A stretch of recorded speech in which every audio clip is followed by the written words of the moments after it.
Hello there. All right. Present perfect versus present perfect continuous. That's what we're going to be studying. So pay attention. I'm going to explain slowly, carefully, so you understand. So we have here, let's say, like a formula, the typical formula that you have to use to use the present perfect. First of all, is the following. I have to use have or has.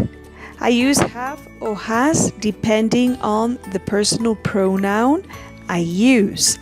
And I have to use this with the past participle of the main verb. Okay? So this will be the formula. Have, has, plus the past participle of the verb. So,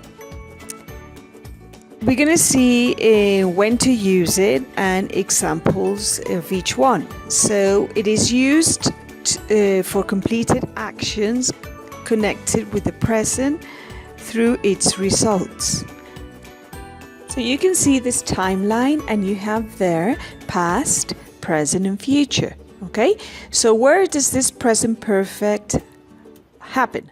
Where you have the X. Okay, so although it's like it started in the past, it reflects to your present, and that's what this means. Look at the example. I have bought a good dictionary. Look at it. I have bought a dictionary. You didn't buy it just now, okay? You bought it some point in the past. Look at the X, okay? But you are showing it now in this moment. I have bought a good dictionary. Look at it, okay? So you still have your dictionary, and that's what I mean when I use this tense. Okay. It is also used for recently completed actions, okay? So look at the timeline you have there. You have past, present, future, and it happens still in the past. The action still starts in the past, okay? You say, ouch, I've cut my finger. Okay, so you can see there the structure, and it's just recently happened. I have just cut my finger. It's bleeding. All right. Then another use of this present perfect is when I use it for a period of time which is not over yet. It hasn't finished, okay? So you can see, for example, in the timeline, in the morning, yeah, it's the afternoon and you have the evening. So this action happened, for example, in the morning.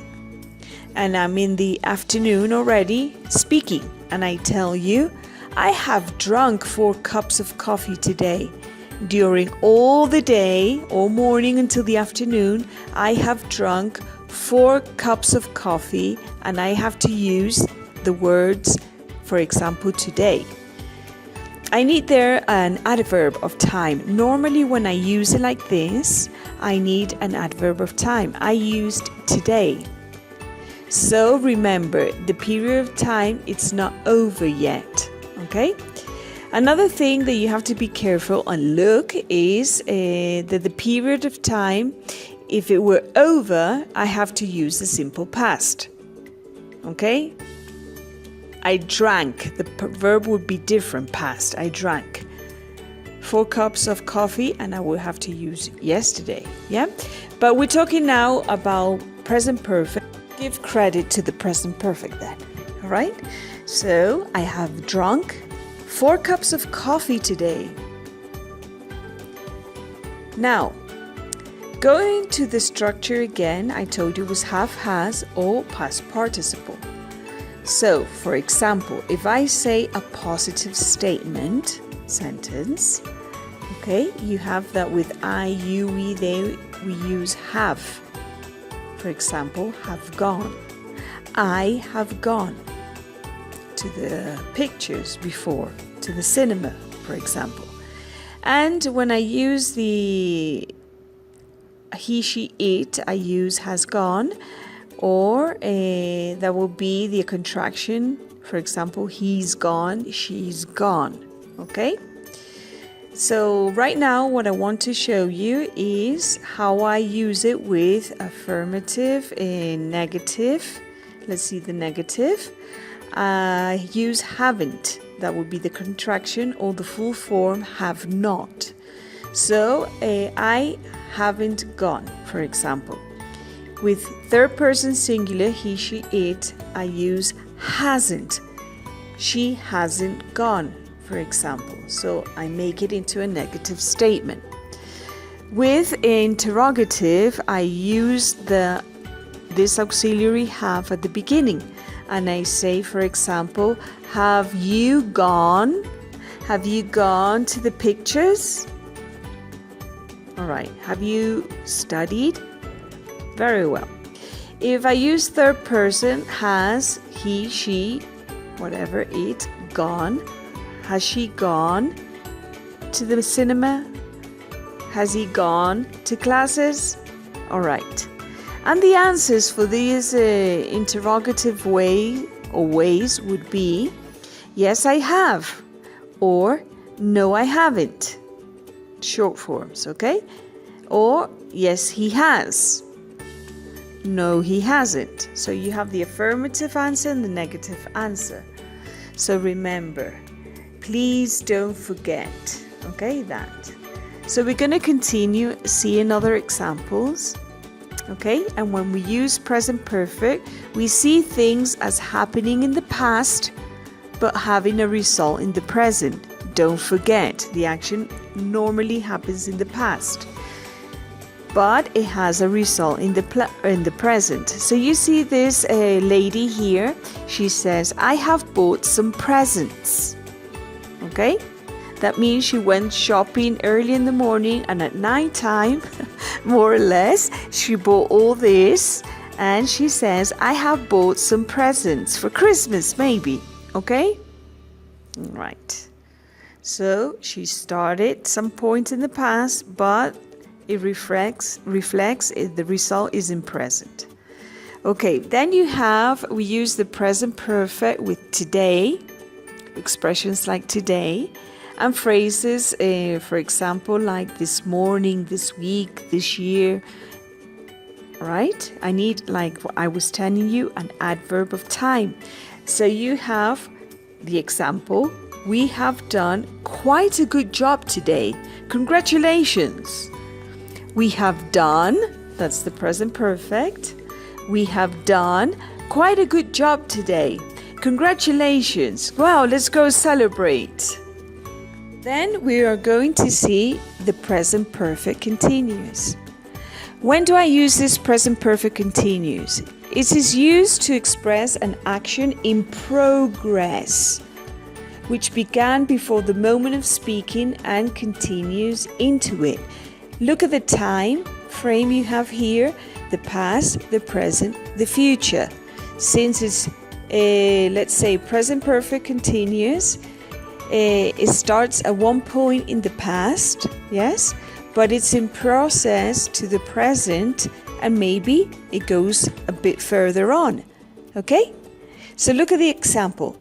I have been sitting at my computer for quite a while, okay?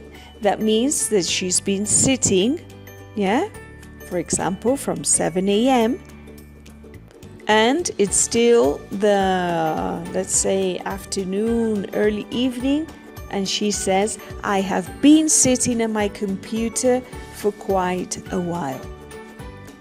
So this present perfect continuous, I use it for actions when the action was in progress, quite recently, and it affects the present situation.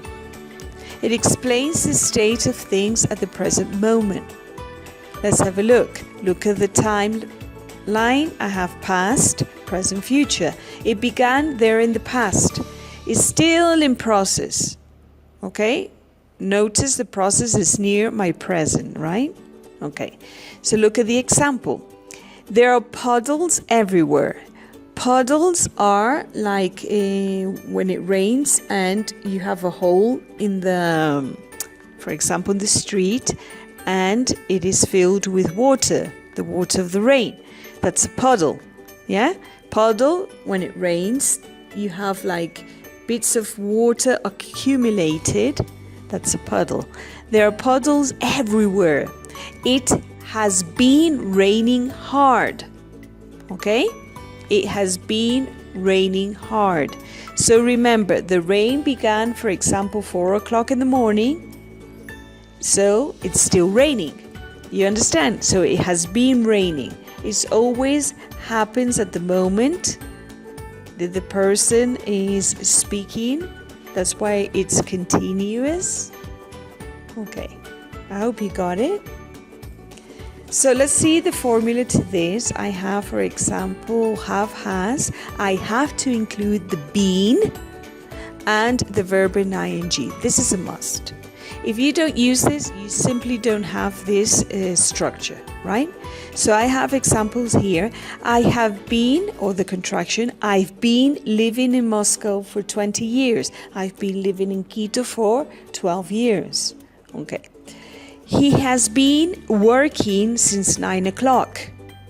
He has been working since 9 o'clock.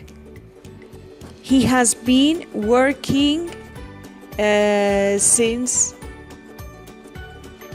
9 o'clock, and the question would be, has he been working since 9 o'clock? Did you see him? Or negative, he hasn't been working since 9 o'clock. Okay? He hasn't, he has not been working since 9 o'clock. So you have the different ways to use it, okay? But you have to use have, has, been, and the verb in ing. That's the formula. Okay? Don't forget the formula. Like I tell you, not only in mathematics, physics do I use formulas. In English, it's a good way to remember. Okay, so if it's positive, I use, for example, with any of these pronouns, I, you, we, they, I have to use have. And I put another example here, been calling. I have been calling. I have been calling you, for example. That's positive. It's affirmative. Or I can use the contraction, I've been calling you. Or with he, she, it, I change it to has. He has been calling you. He has been calling you all day and you haven't answered the phone. Right? Or he, the contraction, he's been calling you. He's been calling you. When it's negative, I use, for example, I haven't been calling you. You haven't been calling her, whatever. So with I, you, we, they, I use haven't, the contraction, or have not. He, she, it hasn't been, okay? He hasn't been calling you. That's the negative form. With he, she, it, I have to use hasn't. Very well. When it's interrogative, I have to use this have at the beginning, or has. So you have, for example, have, I, you, we, they. You can use any of those. Have I been calling you? With has. Has she been calling you? But as well as has he, I can use she or it. Don't forget that. It does change with third person singular. Okay, with all the rest, I use have. Now, how would the short answers be? Have I been calling you? Yes, you have. Yes? I cannot use, in this case, the contraction. Yes, you've. No, that's wrong. I have to use yes, you have. With negative, I can use a contraction. Have I been calling you? No, you haven't. I use the contraction with have and the not. Have not, haven't. Yes, can you see it? Very well. And the other one has he been calling you? Yes, he has. Or the contraction, no, he hasn't. Okay, I have to use this form like that to complete it a bit more. So, did you get it? See how easy it is? Just follow the formulas, that's it. And understand the moment that it happens. Okay? I hope you understood, so that we be all related to present perfect and present perfect continuous. So, see you soon. Take care. Bye-bye.